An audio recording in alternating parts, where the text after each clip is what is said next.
दोस्तों राधे राधे। और मैं सचिन रघुवंशी एक बार पुनः एक नई कहानी के साथ आपके सामने हाजिर हुआ हूँ।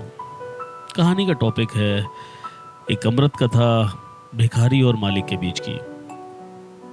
तो बिना देरी के मैं शुरुआत करता हूँ, आनंद लीजिएगा। तो पसंद आए तो सब्सक्राइब और लाइक जरूर करिएगा, कमेंट भी करिएगा। आपके कमेंट से मेरा हौसला बढ़ेगा।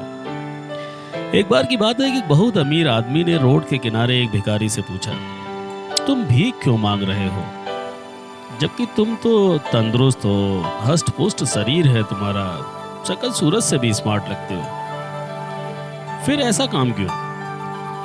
भिखारी ने जवाब दिया, मेरे पास महीनों से कोई काम नहीं है। अगर आप मुझे कोई नौकरी दे तो मैं अभी से भीख मांगना छोड़ दूं। अमीर मुस्कुराया और कहा, मैं तुम्हें कोई नौकरी तो नहीं दे सकता, लेकिन मेरे पास इससे भी अच्छा कुछ है तुम्हारे लिए। क्यों नहीं तुम मेरे बिजनेस पार्टनर बन जाओ? भिखारी को उसके कहे पर यकीन नहीं हुआ कि क्या ऐसा भी हो सकता है। ये आप कह रहे हैं, क्या ऐसा मुमकिन है? अमीर आदमी ने कहा, हाँ, मेरे पास एक चावल का प्लांट है। तुम चावल बाजार में सप्लाई करो और जो भी मुनाफा होगा उसे हम महीने के अंत में आपस में बांट लेंगे। भिखारी की आंखों से खुशी के आंसू निकल पड़े। आप मेरे लिए जन्नत के फरिश्ते बनकर आए हैं, मैं किस कदर आपका शुक्रिया अदा करूं। फिर अचानक वो चुप हुआ और कहा, हम मुनाफे को कैसे बांटेंगे?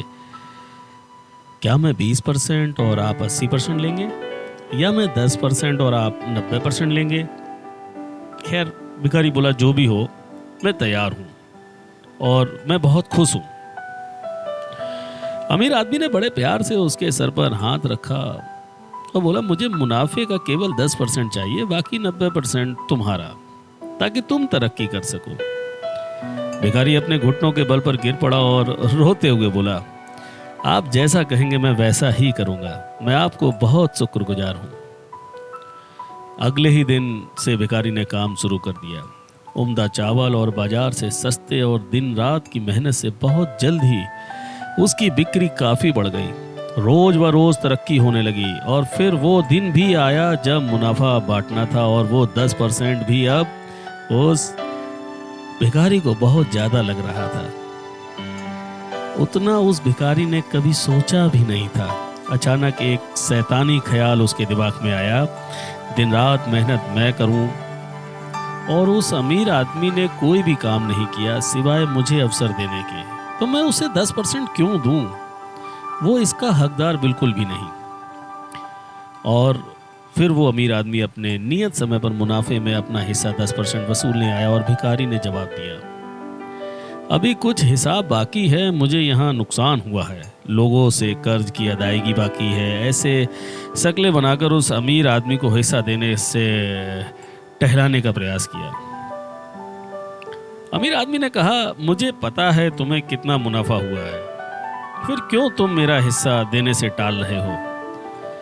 उस भिखारी ने तुरंत जवाब दिया, तुम इस मुनाफे के हकदार नहीं हो, क्योंकि सारा मेहनत मैंने की है। अब सोचिए, अगर वो अमीर हम होते और भिखारी से ऐसा जवाब सुनते तो हम क्या करते? ठीक इसी तरह भगवान ने हमें जिंदगी दी है, हाथ पैर आंख कान दिमाग दिया है, समझ बूझ दी है, बोलने के लिए जुबान दी है, समझने के लिए जज्बात दिए हैं। हमें याद रखना चाहिए कि दिन के 24 घंटे में 10% या कुछ भी % भगवान का हक है। हमें अपने समय में भी भगवान को याद करना चाहिए, अपनी इनकम से भी 10% या कुछ भी % निकालकर अच्छे कामों में लगाना चाहिए और भगवान का शुक्रिया अदा करना चाहिए जिसने हमें जिंदगी दी, सुख दिए। तो जीवन का आनंद लेते रहिए, सदैव प्रसन्न रहिए, जो प्राप्त है वो पर्याप्त है। नित्य याद करो शिव परमात्मा को, ताकि आपका जो भी दिन है वो बेहतर गुजरता रहे। और अगर ये कहानी पसंद आई हो तो एक लाइक जरूर करिएगा बहुत बहुत धन्यवाद। राधे राधे राधे।